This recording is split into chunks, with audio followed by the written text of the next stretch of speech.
saber su opinión sobre los pueblos que se autoproclaman marxistas, si cree que se acercan a este marxismo que planteaba el mismo Marx. Bueno, ha habido toda una corriente, pues Marx ha escrito en la biblioteca, ¿no? Como les decía yo en la otra clase, todos los pensadores no piensan 5 minutos y dicen es mi tesis, piensan 40 años y van teniendo evolución ellos también, ¿no? Entonces se ha hecho mucho énfasis hoy en lo que se llamó el joven Marx. El joven Marx es el filósofo discípulo de Hegel que empieza a pensar, ¿no? Y entonces hay toda una gente vinculada quizá más a Trotsky que dice el auténtico Marx no era este tipo que apareció en Moscú. Esto es una distorsión del pensamiento de Marx, porque está cruzado por Maquiavelo, digamos, por Lenin. Es Marx realista, y Marx no sé si era realista, era más bien quizá era un lírico, quizá era un pensador casi romántico, es una época del romanticismo, ¿no? De manera que hay toda una corriente de marxistas no leninistas.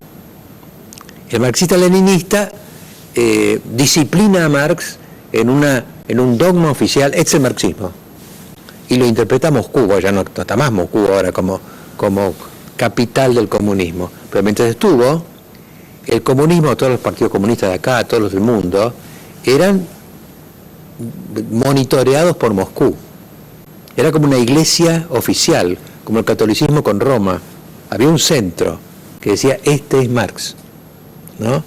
Y había siempre una corriente de pensadores muy importantes, de alguna manera díscolos, que han dicho, no, el auténtico Marx no era este, y que se animaron a decir encima, el auténtico Marx hubiera repudiado el modelo stalinista, ¿no?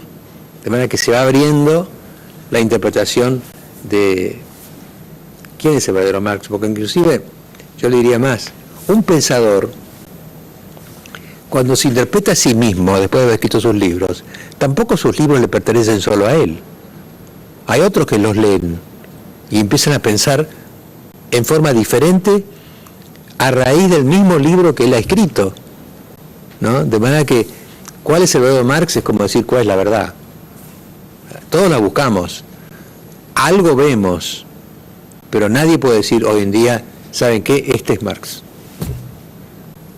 Su pregunta. Hola doctor, mi nombre es Ezequiel Fernández, soy estudiante de abogacía. Mi pregunta justamente era eso, ¿por qué fracasó el marxismo, teniendo en cuenta lo que es Cuba hoy, la caída de la Unión Soviética, el muro de Berlín? Si es por el marxismo en sí mismo, porque resulta inaplicable, o porque cierta clase de marxistas no comprendieron a Marx, o por si no se supo fusionar con otras ideologías para volverse sustentable, aplicable en los tiempos que corren, digamos. Bueno, yo le diría una cosa, es muy buena la pregunta, porque una razón es que el mundo cambió.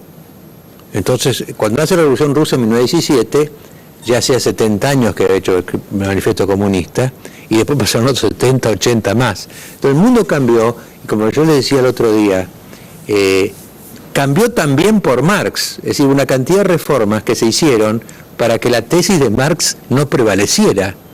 Todo lo que fue el socialismo, el centro izquierda socialista, todo eso fueron reformando la sociedad. De manera que las contradicciones que veía Marx y que veía que iban a explotar, no explotaron porque en parte las diluyeron con reformas, ¿no? De manera que, ¿por qué fracasó? Ahora, hay otro caso que a mí me impresionó mucho, que es Cuba. Porque, en verdad no puede decir la Unión Soviética, bueno, hubo miles de cosas, ¿no? Hubo una guerra mundial con Hitler, pasaron cosas que nadie podía prever y que cambiaron el curso de los acontecimientos.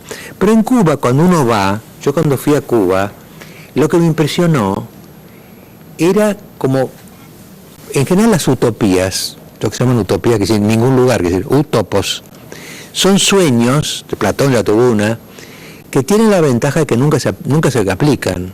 Entonces quedan siempre, hay una especie de utopía liberal también, ¿no? Todos privados, comerciando bien, sin monopolios, en fin. Pero en los hechos es muy difícil que la utopía se encarne. Entonces al utopista siempre queda argumento, no, pero este no es el verdadero, ¿no? Los liberales, no, momentito, Menem no fue liberal. Es decir, uno dice, nunca les viene la aplicación de la utopía completa, ¿no? Pero en Cuba lo que uno encuentra cuando va es que aplicaron la utopía. Es decir, Cuba es uno de los pocos casos en que la utopía se cumplió. Y entonces uno los ve a ellos, es una cosa curiosa, ¿no? Uno llega, por ejemplo, los autos, circulan muy pocos autos, son de los años 50. Entonces uno ve autos de los años 50 porque se detuvo ahí, está como detenida. La clase media, la burguesía se fue, está toda en Miami. Entonces quedó la parte popular, ¿no es cierto? Le aseguran ciertas cosas básicas como, digamos, salud, educación, pero es una uniformidad absoluta y nadie puede pensar distinto. Entonces el que quiere pensar distinto se agarra un bote si puede y se va, ¿no? De modo que es curioso ver esto de Cuba, y vamos a ver a Raúl Castro qué hace, porque evidentemente, digamos, la verdad es que todas estas utopías, yo diría, el marxismo diluido, rebajado en socialismo, ha tenido cierto éxito. No puedo decir Suecia, ¿no es cierto? Hay países con ingredientes socialistas fuertes, ¿no?, que de alguna manera, como son moderados, uno piensa, por ejemplo, cómo sería Argentina si gobernara Wiener, ¿no? Bueno, es una cosa que... Ahora, lo que no funciona es el extremo, ¿no? Y en el liberalismo, también se podría decir que el liberalismo no es exactamente... Fíjense que el otro día Bush votó 200.000 millones para salvar a 2 empresas. ¿Eso es liberalismo? ¿O el liberalismo es que compiten y el que le va mal, ¿no? Entonces, en la realidad se van mezclando cosas, ¿no? Y en realidad lo que realmente existe son sistemas mixtos, donde uno tiene una cosa, tiene otra. Pero Cuba es un sistema puro, es comunismo con Fidel.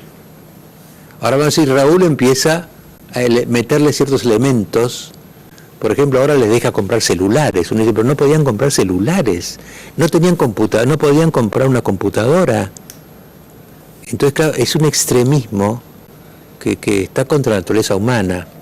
Había un gran debate cuando llegó el comunismo a la Unión Soviética, un famoso diplomático, George Kennan, que escribió un artículo en Foreign Affairs, porque había 2 tesis, que había que luchar contra la Unión Soviética, luchar contra el comunismo, ir a la guerra, y él dijo, no, déjenlos, se van a cocinar en su propia salsa, porque como el proyecto que tienen es totalmente utópico, hay que dejarlos que sigan con el proyecto.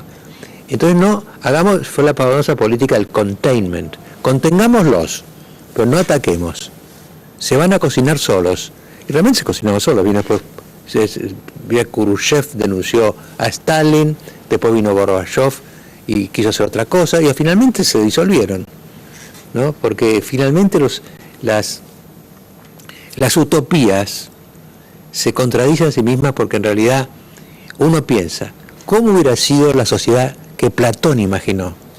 ¿Cómo hubiera sido la que Tomás Moro imaginó en su libro Utopía? Quedan maravillosos porque nunca las pudieron hacer.